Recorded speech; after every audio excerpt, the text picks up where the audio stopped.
Yo, it's Mel from Rap Rankings. To hear the full episode this clip comes from and all the other episodes, stop by raprankings.com or search Rap Rankings on your favorite podcast platform.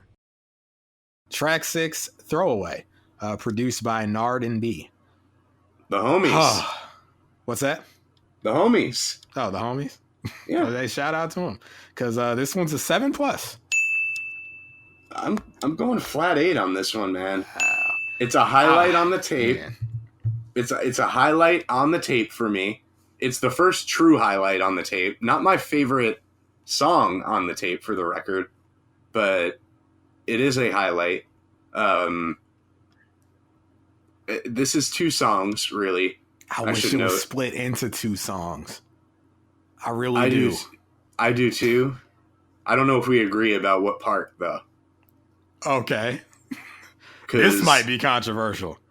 Because I like part 1 better than part 2.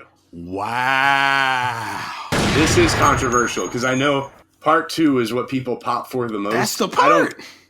I don't dislike it, but I give part 1 a 9 and I give part 2 8+ for part 1, maybe 7+ for part 2.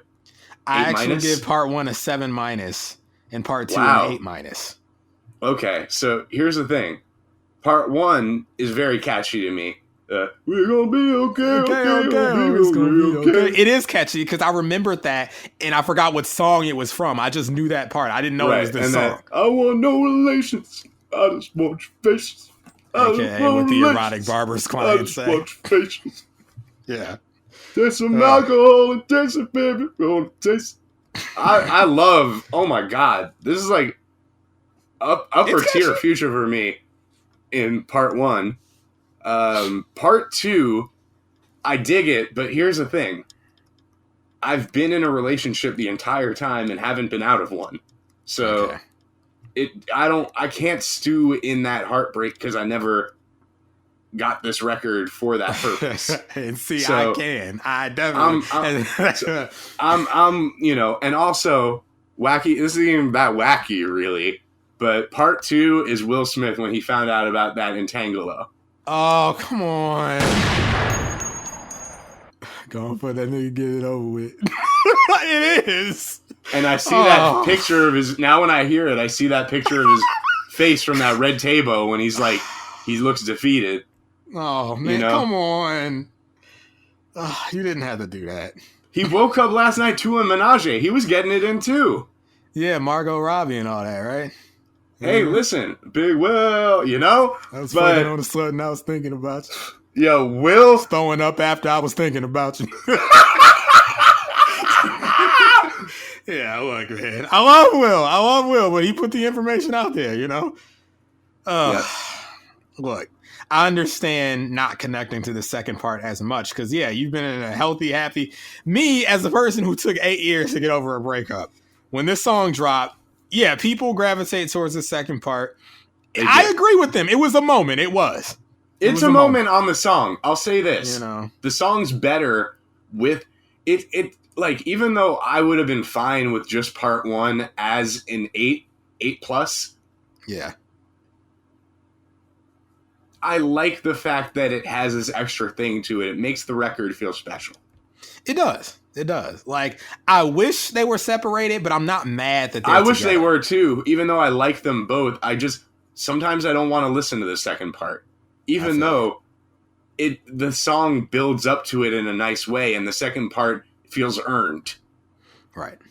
It does. Yeah. And I'll say this about the second part. If every toxic song from Future was as impassioned and heartfelt as the second part of this one, he would actually deserve that Toxic King title that's been just bestowed upon him, but now has become self-parody at this point.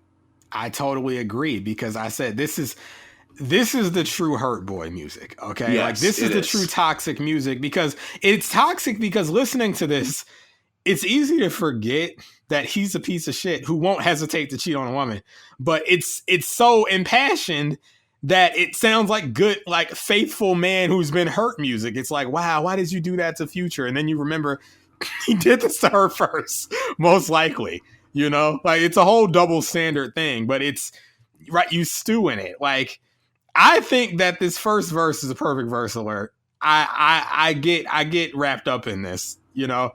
I mean, it's, you can look at it one of two ways. When you hear him, I ain't worried about no fucking, I ain't worried about no fucking.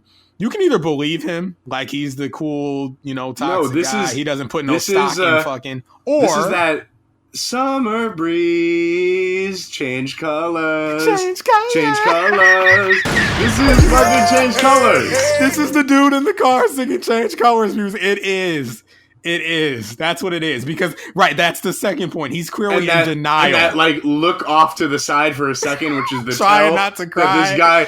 This guy ain't okay. He needs to go home and process this breakup he just went through. And instead, lock himself in the house for a few weeks. He's going to the club, Mel. Summer breeze. Yeah. And you know what's gonna happen. Two drinks in, he's gonna go to that place. He's gonna get him out. He's going to that place in the middle of crying in the club. Okay. Yep. Don't cry in the club. Go home. I ain't worried about no fucking. I ain't worried about no fucking. No, you are, because that's why you're singing about it. You know? Because you can't say you're not worried. And then the next line, does sexing on a late night mean that much to you? My love don't mean that much to you. Fucking these hoes meant too damn much to you. Listen, oh my God, this part. Listen, I remind people, it took me 8 years to get over it. I just hope when you fucking on that nigga, when you finish, he can say that he love you. Now, do you feel better about yourself? Do you feel better about yourself? Do you feel better when I left? My words, I'm a ball without you.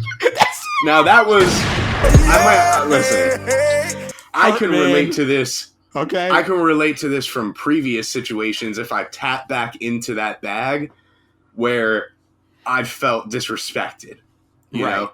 Right. But like, bro, if I had this record in 2012, you know, or no, not even 22, if I had this record in 2011, oh my goodness. Yeah. Okay. Listen. She might be listening right now, so all I'll say is you pulled some fucking crazy bullshit on me, man. Oh man. So more on that when we one day do the Beautiful Dark Twisted Fantasy episode. Oh wow. Okay. Which for some reason the album wasn't like a brand new album at that time. Kind of though. It was. We're talking like within early, a year, probably, right? Early 2011. So yeah, I would say it was still fresh. I associate this situation with that album. Got it. So we won't get into it right now, but this is Summer Breeze style, okay? Change colors style, okay? Look it up, folks. The dude in the car. I think it's like a neon. Is he wearing like a neon green shirt? Yeah, polo, neon green polo. He's smiling, but then he loses his expression sometimes. I can tell his mind and heart are elsewhere. It's a S tier, as the YouTube commenter said, S tier internet meme thing. It is a perfect encapsulation of post-breakup denial. That video, you feel for that man. You can see it in his eyes. He shouldn't be on camera. If you're listening, free hug from Moulz, even in these COVID times. Look, mask up.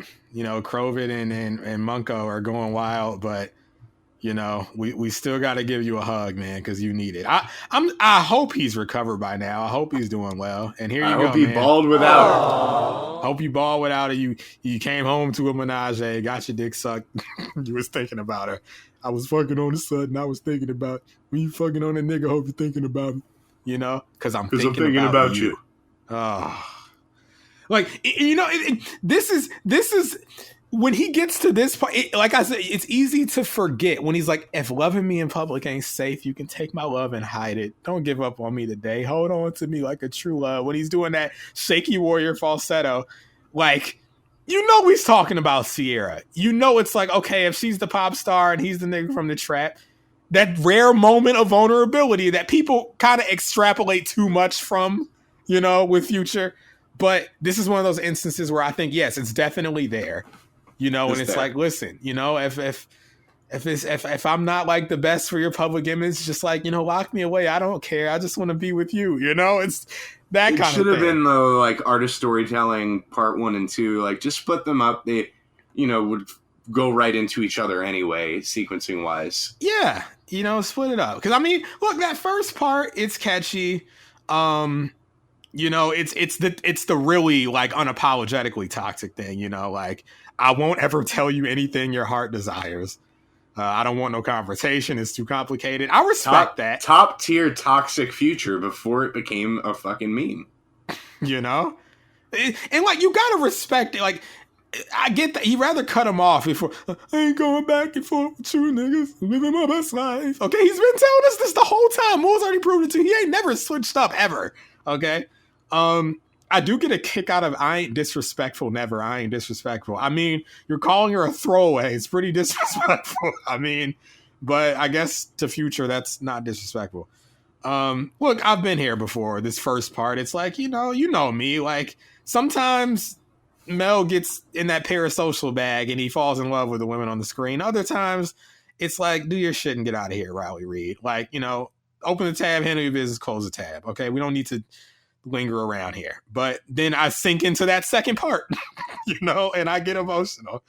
You know, shout out to my man Michael Penn II, okay, because I think he was the guy who actually put me on really to this second part. Because the first time I heard this mixtape, I guess this really didn't impact me like that.